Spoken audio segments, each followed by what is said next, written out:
Hello guys, welcome back to Dummy to Punny, and we're back with phonics. Right, so let's have a look at what letter we're going to look at today. Alright, our simple vowel sound for E. So E makes the sound E.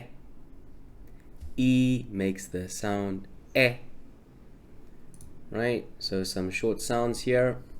E, E, egg, egg. So you can use egg as an example to remember that E makes the sound E. Elephant, elephant. So just use these words to remember the sound for E, okay? The short sound, E makes the sound E. Thank you.